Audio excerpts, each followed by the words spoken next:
Hello friends, happy Vishu. അപ്പോൾ ഈ വിഷുവിൻ്റെ അന്നാണ് എൻ്റെ കസിൻ സാനീൻ്റെ ബർത്ത്ഡേ. അപ്പോൾ നമ്മളെല്ലാവരും അങ്ങനെ ബർത്ത്ഡേക്ക് പോയി കേക്കൊക്കെ കട്ട് ചെയ്തു കേട്ടോ. ചെറിയൊരു പാർട്ടി ആയിരുന്നു. അപ്പോൾ അതാ ഞാൻ സാനിക്ക് ഒരു ഗിഫ്റ്റ് കൊടുത്തിട്ടുണ്ടായിരുന്നു. അവനിക്ക് ഗിഫ്റ്റ് കൊടുക്കുന്നത് ഭയങ്കര ഇഷ്ടമാണ്. ഇത് ഞാൻ തന്നെ ഉണ്ടാക്കിയ ഒരു ഫ്രെയിമാണ്. അവൻ്റെയും അവൻ്റെ അനിയൻ്റെയും ഫോട്ടോ വെച്ചിട്ടുള്ളൊരു ഫ്രെയിമാണ് കേട്ടോ. ഇത് ഞാൻ തന്നെ ഉണ്ടാക്കിയത്. അപ്പോൾ അവനിക്ക് ഗിഫ്റ്റൊക്കെ ഇഷ്ടപ്പെട്ടു കേട്ടോ. നിങ്ങൾക്കും ഇഷ്ടപ്പെട്ടോ എന്ന് പറയണേ.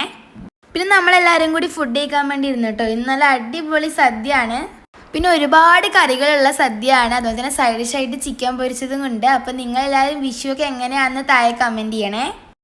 പിന്നെ ഫ്രണ്ട്സ്, വിഷു ഒക്കെ അല്ലേ, അപ്പം നിങ്ങളെ വീട്ടിലൊക്കെ പടക്കമൊക്കെ പൊട്ടിച്ചോ എന്ന് പറയണേ. പിന്നെ അത് നമ്മുടെ നാട്ടിൽ ഭയങ്കര ആഘോഷമായിരുന്നു. ഇപ്പം ഞാൻ ഈ വോയിസ് കൊടുക്കുമ്പോൾ പടക്ക പൊട്ടിച്ച് ചെയ്യുന്നില്ല, ഇപ്പോഴും ഗുണ്ടൊക്കെ പൊട്ടുന്ന ഒച്ച കേൾക്കുന്നുണ്ട്. പിന്നെ ഫ്രണ്ട്സ്, നമ്മൾ ഫുഡ് കഴിച്ച് കുടിക്കാൻ വേണ്ടി നല്ല അടിപൊളി പ്രഥമൻ പായസം ഉണ്ടാക്കിയിട്ടുണ്ട്. അപ്പം നമ്മളെ ഇനിയും സപ്പോർട്ട് ചെയ്യാൻ നിങ്ങളുടെ വീട്ടിലൊക്കെ സദ്യ വെച്ചെന്നൊക്കെ പറയാം. അപ്പം ഇന്നത്തേക്ക് ഇത്രയേ ഉള്ളൂ. ബായ്.